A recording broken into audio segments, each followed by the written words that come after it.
Okay, let's look at arthritis now. And what I thought I would do is show 5 cases, unknowns, and you can look at them for 10 seconds.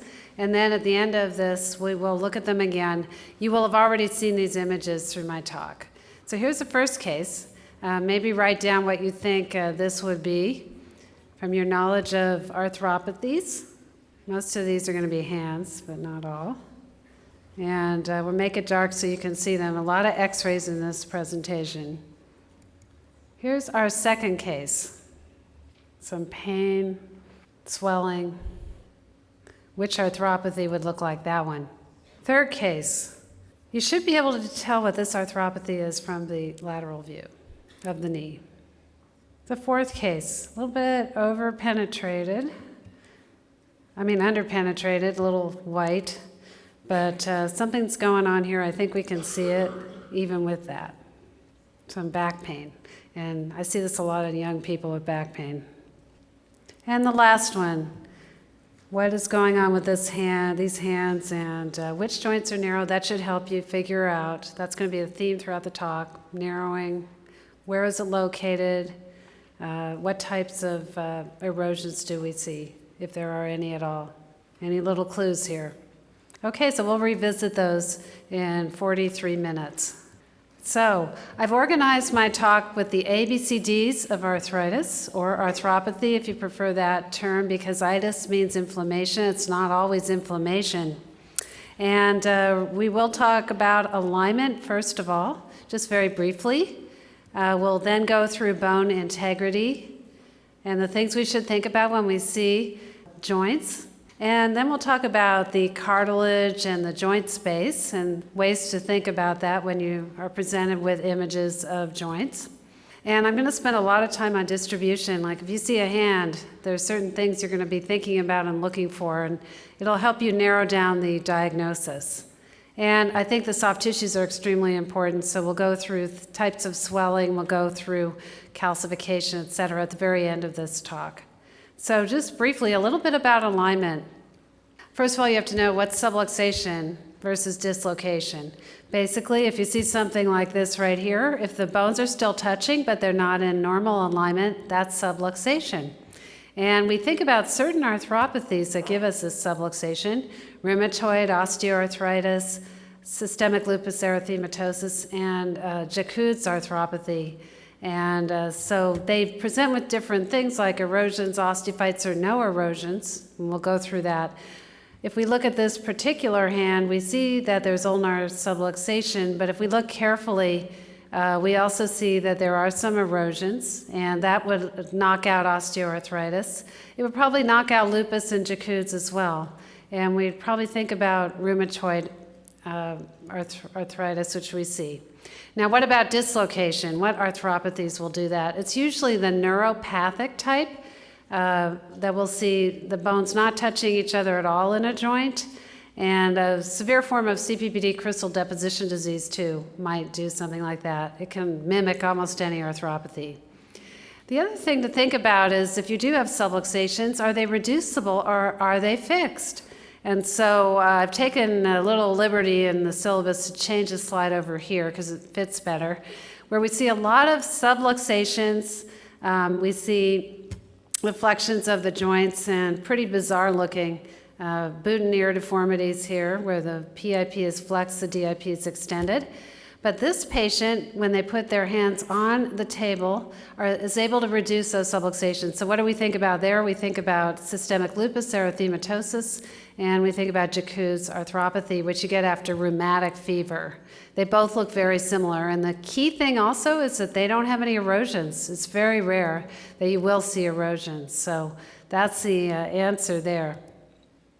And with lupus, you may get calcifications in the soft tissues, and like other collagen vascular diseases, you might get sclerosis of the distal tufts. That's kind of interesting. And you might get acrosteolysis, which we will get a differential of later on. Okay, what about bone integrity? We always want to talk about what's happening to the bone. First of all, is it dense? Is it osteopenic? We usually use the word osteopenic instead of osteoporotic. And that can be very tricky sometimes because around joints, especially hands and feet, you just have a little more trabecular bone and it looks like it's osteopenia and it may not be. So I usually don't comment on that unless it's really obviously low density. But it can help you to tell if there's hyperemia around a joint. An inflammatory type of arthropathy might be osteopenic. And very dense sclerosis might suggest osteoarthritis, neuropathic, or some sort of inflammatory arthropathy that's been around for a while and is turning into a secondary degenerative change. We'll also see lots of types of erosions throughout this talk, and we want to look for those, and that just means that you don't have osteoarthritis for sure, and usually not neuropathic either, usually not lupus. And new bone production. We'll see some cases of psoriatic in particular, reactive arthropathy that have new bone production that has fluffy new bone around joints. This one has a destruction of the middle phalanx of the second toe, and in that, and I didn't put this in your syllabus, but a differential besides gout, which you really should think about, is infection, sarcoid, and metastases. Okay, what about the joint space and the cartilage? Well, there are some arthropathies that just have normal width for the most part, not always. None of these things are always, but we think about gout having a normal width, pigmented villonodular synovitis, primary synovial osteochondromatosis, and lupus. Those are the ones we think about most. And if we look at this case, we see normal width, but we do see some rounded ossified structures that look like bodies in the joint. So there we could say right away what that is. That's primary synovial osteochondromatosis. They're all the same size. It only affected one joint. What about if you have uniform narrowing? Then you see usually this with inflammatory arthropathy or some infection. Don't forget infection, because that can look just like inflammatory arthropathy. And we'll show you in the knee how both compartments might be involved with these processes. And non-uniform narrowing? Well, a lot of arthropathies do that, like OA will only affect the medial compartment or the lateral and not both. Neuropathic usually tends to be non-uniform, and CPPD, crystal deposition disease, is one of those things that looks like osteoarthritis a little in some patients. But remember, it's a great mimicker. It can even look inflammatory. So here is synovial osteochondromatosis in a knee, which is the most common joint for this to happen. And I think it's important to realize why people get this. Their synovium goes wild. It goes under metaplasia, and it forms cartilage. And then the cartilage breaks off, and they're all about the same size, and it's usually only in one joint. Now, 2/3 of these will ossify just by being fed with synovial fluid. So we may see ossification like we see here. They're all the same size. But you may get cases where it never ossifies, and then we call it synovial chondromatosis. And the treatment is synovectomy. Whereas secondary osteochondromatosis is when you have bodies in the joint, but it's not from metaplasia of the synovium. And we think about osteoarthritis, osteonecrosis or AVN, and osteochondritis dissecans or other osteochondral injuries creating cartilage or bone bodies in the joint. And they aren't uniform, usually have other problems with the joint like osteophytes and narrowing. And there you want to treat the primary problem and take out the bodies. You don't do synovectomy. You may see tight joints like the hip having smooth erosions in them. When we see that, like this apple core hip, we think about some filling process inside the synovial, and the choice is if there's no ossification or PVNS and synovial chondromatosis, but you can't really tell unless you look at an MR. If you look at an MR, they could look very similar with low signal bodies inside the joint, but if you did gradient echo, you might see that it blooms or has magnetic susceptibility, and that would tell you that there's hemosiderin in there, which would be more likely than that it's PVNS. But this is a classic. Other filling arthropathies or defects, things that cause defects are synovial hemangioma, amyloid. Those would be some things to think about.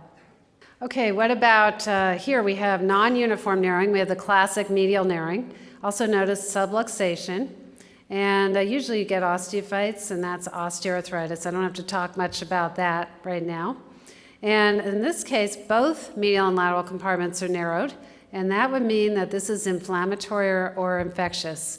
Rheumatoid is the most common, but it could be psoriatic, ankylosing spondylitis. Any of the spondyloarthropathies could look like that. And infection again. Now let's go through distribution.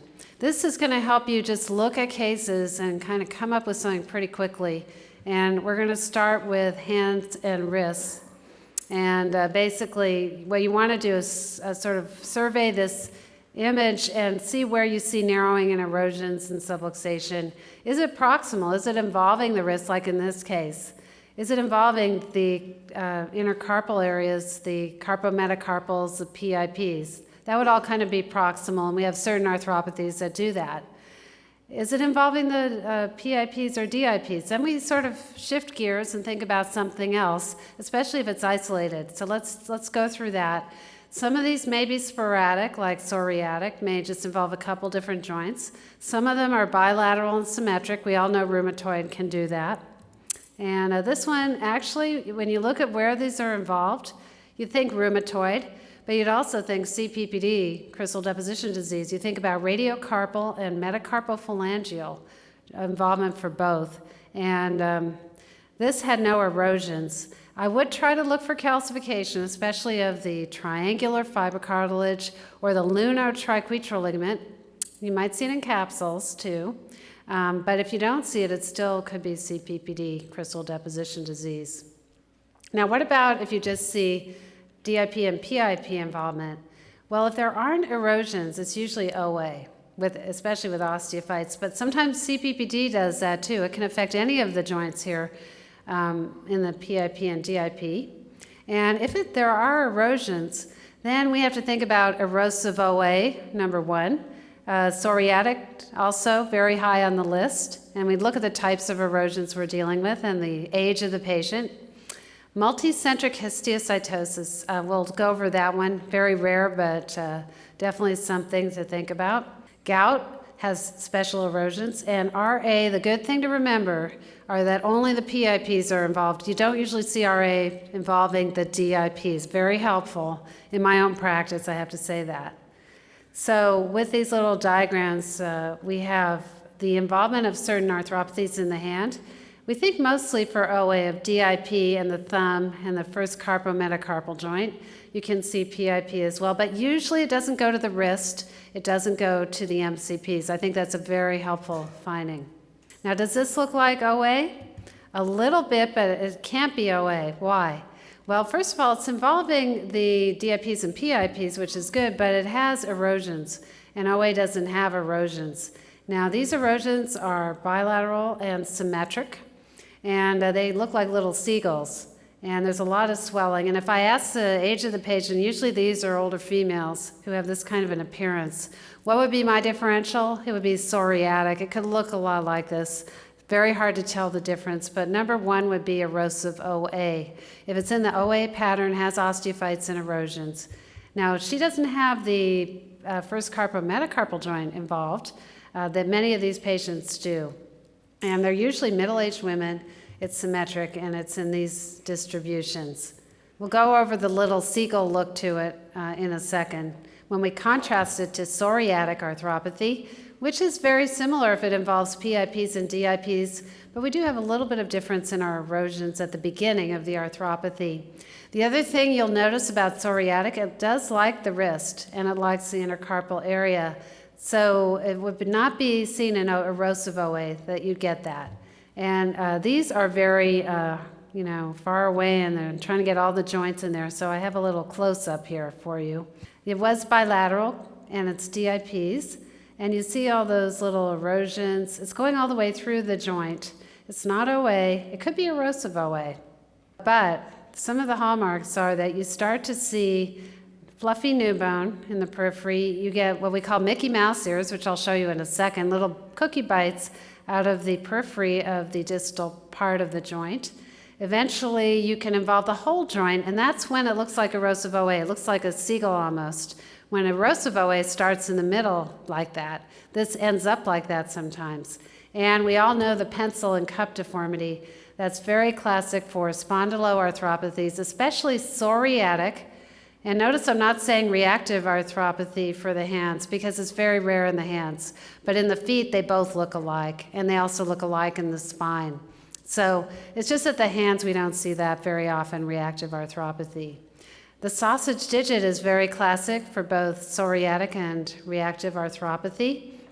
And let's look at this one. I think it's a great example of the Mickey Mouse ears that you frequently see with psoriatic. If I see this and I'm trying to differentiate this from erosive OA, then it really helps me to say it's probably psoriatic. Here's a little diagram where you see that these peripheral erosions, sometimes with new bone, are the earliest signs of psoriatic, whereas the central erosion is more common for the erosive OA, and it looks like a seagull. What about this case? From far away, you can see that there's swelling of a full digit almost, and we call that the sausage digit. What would I think about also, besides psoriatic in the hand? It might be infection, because that can affect a lot of different soft tissues. And notice that the joint has osteopenia, and it's very narrow. So that would be in my differential. Those would be the two things that I'd think of. Now, why do you get all that sausage digit thing? Because psoriatic and reactive like to affect all the soft tissues and the bones. They give it an osteitis. So on MR, we do see abnormal signal in the bones. And you can see how this might be confused with infection. You have to be really careful sometimes about that. And, look for erosions and get a good history. But the whole digit there is involved with high signal. I did mention, if you're thinking about PIP and DIP joints, think about multicentric reticulohistiocytosis. We don't know why people get it, but they get that kind of an arthropathy, and it's more common in women. I guess one of the really scary things is that 25% of these patients have malignancies. If you look at this one, you see it looks a little psoriatic here. It even involves the MCPs, which I didn't put it in the diagram, but psoriatic sometimes does too. It wouldn't be rheumatoid because the DIPs are involved. And so think about that in your differential. Put it down on the list if you see DIP and PIP erosions. Now, what's different about this case? We see that the erosions are not right at the joint. They are very smooth, away from the joint, and they're sporadic, and they're kind of lumpy, bumpy, soft tissue masses. So, of course, that's going to be gout. And I won't spend a lot of time on this one because I think most people know about it. We've seen bone destruction. One thing maybe to say is that the carpo-metacarpal joints are frequently involved, and so are the tarso-metatarsal joints. And there are punched out lesions in gout in the bone. There are tophi in the bone that we will see.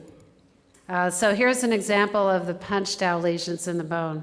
Away from the joint, those are gout crystals and tophi. And what causes the arthropathy are the tophi around the joint.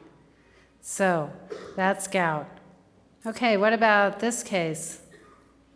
Well, one little tip off here is that we have a bare area erosion on the radial aspect of the second metacarpal head. All of the metacarpals should have two cortices on their radial aspect. And we don't have cartilage here, so that's why we call it the bare area. If you have synovium against there that's inflamed, it'll go for that outer cortex first. And this is where we do see synovial processes affecting the joint. We see some narrowing there. I don't think that the wrist looks too bad, but the first thing I would think of is rheumatoid arthritis. And here's a diagram showing us wrist, MCPs, and PIPs in particular, with intercarpal joints involved as well. And think about the ulnar styloid. Look for swelling, look for erosions. And we don't usually have much sclerosis or bone proliferation unless you're treating rheumatoid. So here is our rheumatoid patient again. And I think most of you know the bilateral symmetric osteopenia soft tissue swelling, which is usually fusiform around a joint rather than lumpy bumpy like gout. And the malalignment and subluxation and erosions and uniform narrowing are classic. And here's the ulnar subluxation with the erosions of the MCPs without involvement of PIP or DIP. Probably good to know about surgery for rheumatoid. In the hand, they often fuse joints. And I've been with residents and even fellows who haven't picked up that this is not erosion right here. These are prostheses that they use for rheumatoid. They're called Swanson prostheses, and they're plastic, so you can't see them that well. But there are little pegs going into the bones here, and it's common for the MCPs to have them. And occasionally when you have silastic prostheses in a joint, you get a synovitis that can eat the bone. And it gives you lytic lesions, sort of like particle disease that you see with total joint replacements. And they take it out. One of my favorite arthropathies is CPPD crystal deposition disease, or we do say chondrocalcinosis, but that doesn't really describe the arthropathy. And we talked about radiocarpal involvement, as well as MCP in particular, especially the second and third, and occasionally the PIPs and DIPs. Now, there are some very classic appearances that we want to know, including the drooping osteophyte, which is on the radial aspect of the metacarpal head, usually the second or third, where you have the narrowing. And it could just be from CPPD, crystal deposition disease, but classically we think about that with hemochromatosis. And if we see drooping osteophytes, that's the first thing we say, although it may just be that they use their MCPs a lot and they're getting osteophytes. So one of the things that can cause CPPD deposition in joints and other structures is hemochromatosis. And you get osteopenia, the skin gets dark, and they get cirrhosis. And so that would be in your differential of thinking about CPPD crystal deposition disease. Hyperparathyroidism is another thing that will give that to you, as will renal osteodystrophy, because it causes hyperparathyroidism. And there are a couple of other things on the list, but they're not so important. Now, this is something that when we recognize it, we say slack wrist. What does that mean? That means scapholunate advanced collapse. And what you have here is narrowing between the radius and the scaphoid with widening of the scapholunate interval, which we used to call the Terry Thomas sign, but I don't think anyone here remembers Terry Thomas too well as an actor. And it's getting so bad I remember Lauren Hutton now, and she's kind of old too. But maybe some of our attendings like Rick Webb or Mark Wilson, those would be people that would have this kind of a gap. And we think of it sort of colloquially like that. So what happens is the capitate starts moving down, and the arthropathy that usually does this is CPPD crystal deposition disease, with this narrowing of the scaphoid and radius and that configuration. What else could do it? Well, rheumatoid could, and usually you have a scapholunate ligament tear. Also just a driller's wrist. Some people, when they're doing the drilling or having a lot of trauma on their wrist from their occupation or hobby, will end up with this type of a wrist. So it's just something to think about. This one is a little easier because we have more calcification, to say that's CPPD with a slack wrist, and we're seeing it in the triangular fibrocartilage, but actually the most common place in the wrist to get crystal deposition here is the lunotriquetral ligament. That's kind of a sort of test there. Now, here we have something kind of similar, but we don't have that gap between the scaphoid and the lunate. We do see ulnar drift or translocation of the carpus with relation to the radius and ulna, and that is usually seen with inflammatory arthropathies such as rheumatoid. MR can be helpful to pick up early erosions or even late ones, and to show synovitis, and we often give gadolinium for that. This is a T1 weighted image showing us the erosions of the ulnar styloid in particular, and of other areas that are frequently involved with rheumatoid, like the carpometacarpal joint. Notice the irregularity of the radius, the small ulnar styloid there. We shouldn't forget childhood arthropathies, and I do want to give you the latest term for the childhood, what we used to call juvenile rheumatoid arthritis. Now we say juvenile idiopathic arthropathy, or JIA. And because these kids are growing, they usually have distortion of their bones. They look really funny. They look sometimes enlarged epiphyses. They get growth plate involvement, so they can either have elongation or shortening of the bone. And so these are the types of things you're going to see. Here the carpals are falling off, and the radius has a very large distal part there, which would be good for JIA. Remember that hemophilia looks a little bit like it too, and we'll see that in the knees in particular. Hips have their own little set of rules. When we think about OA, we usually think about supralateral narrowing, like we're seeing here. And the frog lateral view can really be a great view for picking that up, as well as something like osteonecrosis. But don't forget that sometimes OA is medial, pure medial. and that's about 15% of the time. Notice this patient has cysts underneath, so this would be classic, and you see osteophytes there and sclerosis, all the hallmarks of osteoarthritis. Rarely, CPPD might also present just like this. Now, what about this type of narrowing? When you have involvement of the whole hip, usually with a synovial process, but also with CPPD or infection, you get this axial narrowing where the head goes in supromedial. That's the narrowest point. So when I see that, I do look at the rest of the pelvis. I make sure there's no CPPD in any symphysis pubis area or the other hip or anywhere in the hip. But you may not even see it and still have CPPD. But the main one we think about is rheumatoid.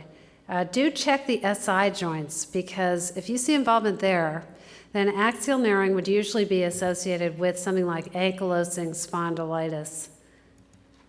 And here we can see axial narrowing again with a lot of cysts, and it's on one side. And that one was CPPD, and I don't know if we can see the CPPD in the middle here, but that always gets me out of trouble. And I have to say, I see it all the time, that CPPD causes this axial narrowing. One good rule for that arthropathy is that people are usually over the age of 50. It's a very rare thing to have familial CPPD, crystal deposition disease. So I do ask the age when I'm trying to tell if it's CPPD, crystal deposition disease. And another thing is that cysts are very common all over the body around the joints of patients with CPPD. So if we get a case like this, we see axial narrowing, but we need to look at everything on the film. And when we do, we really get the diagnosis. We see that the SI joint is fused.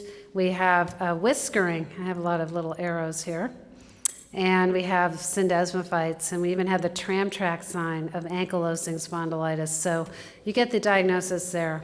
It's very easy. Now, what about this patient?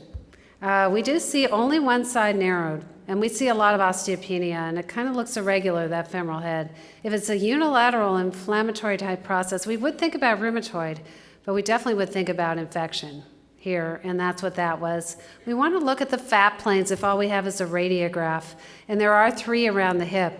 You have your gluteus medius fat plane laterally, iliopsoas medially, goes down to the lesser trochanter, and in the middle, medial to the acetabulum, the obturator internus fat pad, which is the most sensitive when you have a big effusion. And also look at the teardrop distance. As long as it's not a rotative film, the distance between the medial acetabulum or teardrop and the femoral head should be about the same on both sides. And if it's more than 1 millimeter apart, then you've got some problems there. So infection, we're going to hear from Dr. Link in a second. I won't spend a lot of time on that, but I think we've gone over the main features of this septic arthritis. Now, let's say we have some knees that we're presented with, and we see that we get an AP and a lateral, but you could just get a lateral view and make this diagnosis. It does make a point, though, to show this AP view because the joints are preserved, medial and lateral, but we have severe narrowing of the patellofemoral joint. Ideally, it's good to get a patellofemoral view because you can overcall narrowing just from a lateral view. But what we also have is this little smooth indentation above the patellofemoral joint, and what that means is saucerization, and that's usually when you have a very tight joint, and it's from CPPD, crystal deposition disease. Pretty much that's the answer here for this type of a case. In my own practice, I see it all the time. And the classic thing would be to spare the medial and lateral compartment and just have patellofemoral involvement, even without seeing calcification. Notice we do see calcification in the menisci. There's hyaline cartilage here that we're seeing it in. And later we'll see that CPPD can calcify anything, tendons, ligaments, capsule, can have big tumoral masses, so that's something to keep in mind. And this is very classic right here. I do have to say that the most common presentation for narrowing of the knee joint is not this presentation, but just having medial narrowing, and it looks just like OA. But when you do see this presentation, it's an Aunt Minnie that we all recognize. Now this knee has abnormal low signal within it, and so we think about 2 things, especially if we see magnetic susceptibility, we think about PVNS and hemophilia. Of course, you could have trauma that might make you bleed into the joint as well. PVNS is most common in the knee, just like synovial chondromatosis, usually middle-aged, young to middle-aged people, and they don't tend to get joint space narrowing, and you do synovectomy with this kind of a problem. You tend to get very big cysts, just like with CPPD, crystal deposition disease. Now here we see a gradient echo image, and when you have magnetic susceptibility from the iron that's being deposed into the synovium from PVNS or hemophilia, it gets really large on gradient echo, like you see here.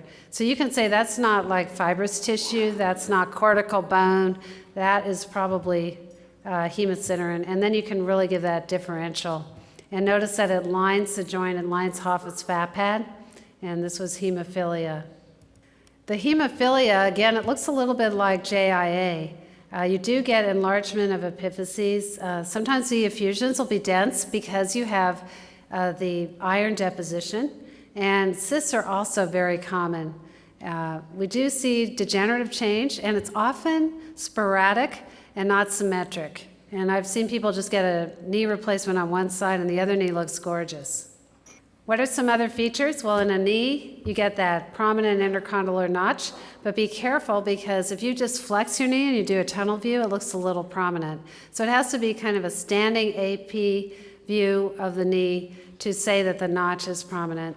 Notice that there is involvement of both medial and lateral compartments because this is a general disease, and that there's squaring of the patella. And so those would all be good signs for hemophilia.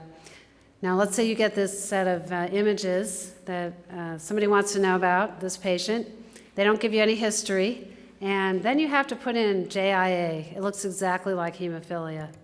And I'll show you that here. This looks just like the last case, basically. Maybe not a squared patella, but big epiphyses, some narrowing, there's a big effusion.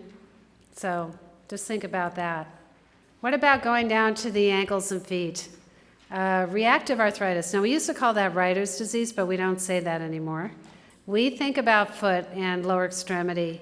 We think about in the calcaneus erosions, in the places where you see the arrows here, the back of the calcaneus near the bursal projection, and on the plantar aspect. The erosions go into the bone, unlike heel spurs, which go outside the bone. So there's a little fluffy new bone in here. And another finding that we should look for in radiographs is retrocalcaneal bursitis.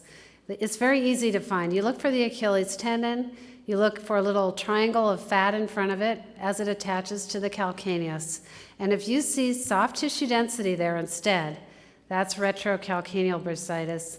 And it's often from these spondyloarthropathies or rheumatoid or gout. And bad shoes will do it too, and infection. So some sports people, like basketball players, will get retrocalcaneal bursitis. What about this classic location for reactive arthritis and psoriatic? IP joint of the great toe.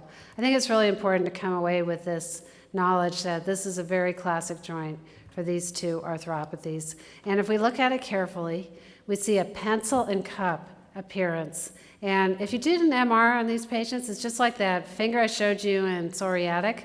The bone might look like osteomyelitis with a soft tissue involvement, but that's just osteitis from the spondyloarthropathy. It's pretty much a hallmark of this type of a problem. And you'd have that in your differential that this could be infection, but it could be an arthropathy. What about somebody like this? Terry just talked about it. He talked about it mainly with trauma. We also see this Lisfranc problem at the Lisfranc joint here with neuroarthropathy. And usually these are diabetic patients. And the 5 Ds are good to remember: density, debris, disorganization, dislocation, and degeneration. You can have any combination of those. For this form of neuroarthropathy, which is the hypertrophic form. Now, what about this patient? That looks really funny, and I have a differential for somebody who doesn't have a humeral head. And the first thing, of course, you would say is the syrinx, syringomyelia is the first thing. But there could be other things. It could be infection that got rid of that. some sort of osteonecrosis might do that, or if it's really smooth, it could be surgery, but the syringomyelia can give you a pseudo-surgical appearance. So this is called the atrophic form of neuroarthropathy, and it's really an am-mini. You'll sometimes see a lot of bone fragments in there, and they can even have pain, even though there's neuroarthropathy. I know we're in the foot right now, but I couldn't help talking about the shoulder for a second, showing that case, and showing you the high riding shoulder. When your distance between the undersurface of the acromion and the top of the humeral head is 6 millimeters or less, that's a high riding shoulder. What does that mean? It means rotator cuff tear. That's all it means. But there are some arthropathies that are associated with that. And the two that we think about are CPPD, crystal disease, and rheumatoid. And you'll see the MR, and it shows you this big tear of the supraspinatus and all these cysts in the humeral head. It could be either in this case. If you have a lot of narrowing too of the glenohumeral joint, we think about both of these diseases. Let's look at this foot right here. And we see the arrows are pointing to lots of erosions of the metatarsal heads. Now, psoriatic can do it, but the first thing you think about is rheumatoid. And there's some classic appearances.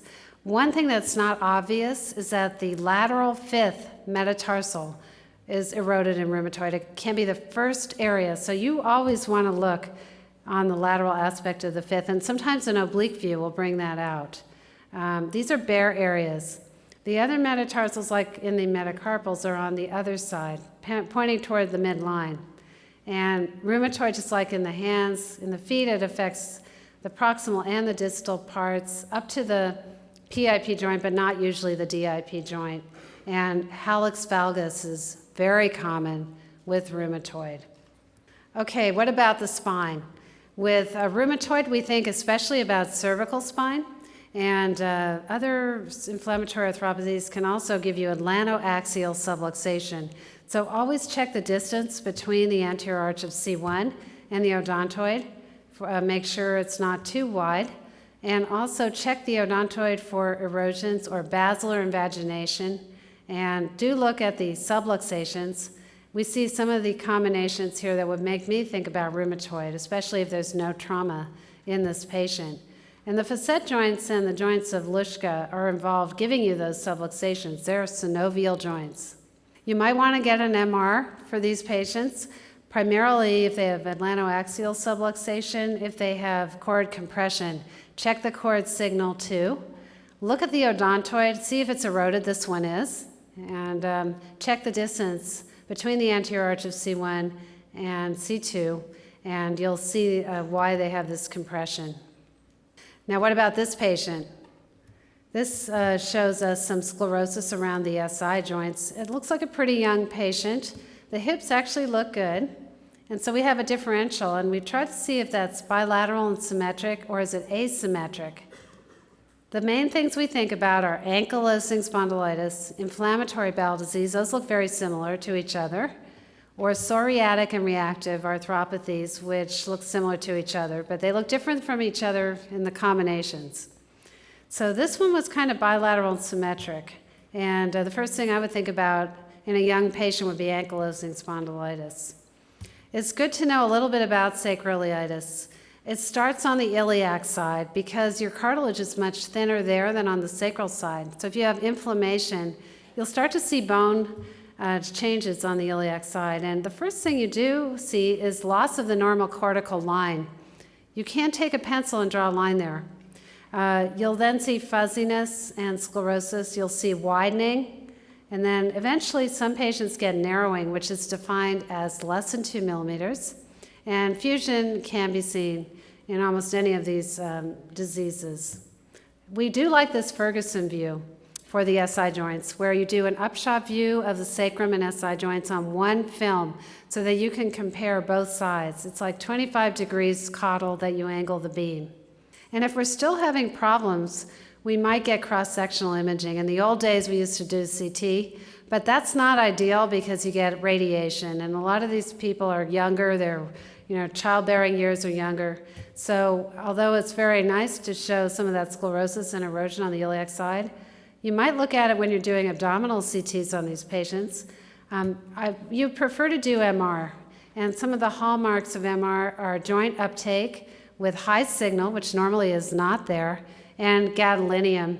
And really, to really clinch that diagnosis, some of these patients have bone marrow reactive change around their SI joints. So both of these patients have bilateral symmetric sacroiliitis.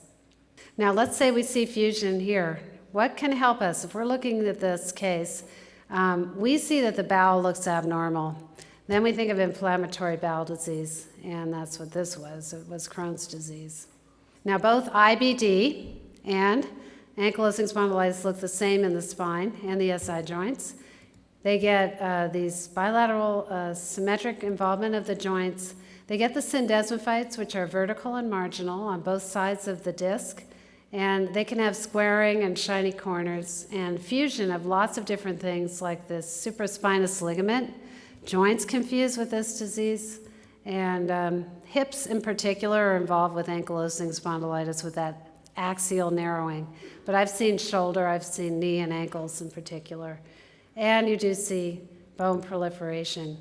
Squaring really applies to the lumbar spine, where we normally have concavity. The little corners get eaten up, and they turn white at the beginning, and that's called shiny corners by this inflammation. You may see scars of it on MR, these little fatty deposits. Sometimes those are from the shiny corners, not always, but that in this patient was the case. So that's squaring. You see those nice vertical syndesmophytes. You see fusion very frequently with ankylosing spondylitis. And JIA can fuse as well. Usually when that fuses, the bones are very small.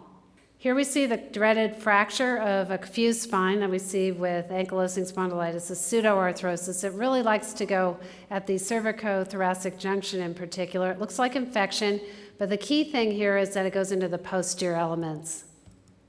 And here's the contrast of psoriatic and reactive arthropathy. You get those, the non-marginal paravertebral ossifications, which aren't vertical, and they're only on one side of the disc. And the key is to look at the SI joints. If they aren't involved, it's probably just a nice osteophyte. But if they are, you think about the spondyloarthropathies of psoriatic and reactive arthropathy. Lastly, let's just go through a few soft tissue changes. We have different choices, like fusiform around a joint is usually synovial, rheumatoid. Sausage we've seen, psoriatic or reactive in the foot, or psoriatic in the foot. Lumpy, bumpy, gout, we've seen that, and that's what we have here. But also think about sarcoid, amyloid, and multicentric reticulohistiocytosis if you have a lot of little masses around the joint. Rheumatoid, I think we know a lot about. Just check the wrist, look over the styloids of the ulna for swelling. And if you see calcifications, then you really need to differentiate them. Hydroxyapatite deposition, which we call calcific tendinitis, but it's not always just in tendons, will look very fluffy and round and dense like this, and it's different than CPPD. And it can give you very significant inflammation. Here we see it under the anterior arch of C1 with soft tissue swelling. That's in the longus colli muscle, and those patients present with dysphagia. You might not see it on your MRs. That looks a little funny. Go to your radiographs. There you see that nice fluffy had, we call it.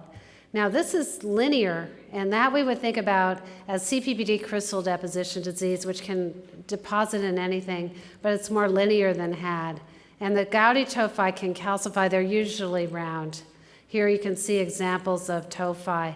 And sometimes gout is low signal on MR, and that helps you distinguish it from infection in the foot, because it doesn't get bright on T2 weighting sometimes. With collagen vascular disease, you may see sheet-like calcifications, especially with dermatomyositis, or you could just see them looking a little like had, but you have other problems like joint involvement. You might see acrosteolysis, acrosclerosis. Scleroderma would look like this, and especially if you have thin skin around it, or acrosteolysis, like we're seeing in these patients. Now this one has acrosteolysis, but it spares the thumbs. So what do we think about there? We think about frostbite, because you usually coddle your thumb in your palm so it doesn't get as cold. And here's a whole list of other things which I don't have time to go through as far as acrosteolysis. These little teacups of calcification, calcium fluid levels in the soft tissues make us think of two things: renal osteodystrophy with soft tissue calcification, or tumoral calcinosis, which is idiopathic like we see here with little chicken wire septae. So those would be things to think about. Sometimes collagen vascular disease looks like that.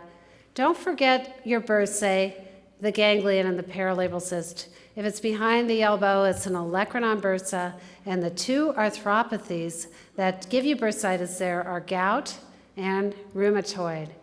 This is a pes-anserine bursa, which lies medial to the knee, and here we have the iliopsoas bursa in front of the hip. And rheumatoid and some of the synovial diseases will affect that. Here we have a mass that looks like it's probably a ganglion, but you need to either do ultrasound or see rim enhancement to say that. It has a little neck. If you're seeing it in the hand or wrist, that's usually what these very homogeneous masses are. And paralabral cysts are around fibrocartilage that tears. We think about it in the shoulder, hip, and knee. And let me just go through those cases again now that you've seen the different ones. Of course, here we see the erosions with smooth margins away from the joint, so that would be gout. Here we see a sausage digit with osteopenia and narrowing of the middle finger and the PIP joint. Either that would be psoriatic or infection. Here we see the very narrow patellofemoral joint with saucerization above, CPPD, crystal deposition disease. This patient has sclerosis very symmetric around the SI joints. That would be a spondyloarthropathy. And this final one has narrowing of the MCPs that are second and third. If we look carefully, we might see drooping osteophytes. We think first of hemochromatosis, but it could be CPPD, crystal deposition disease.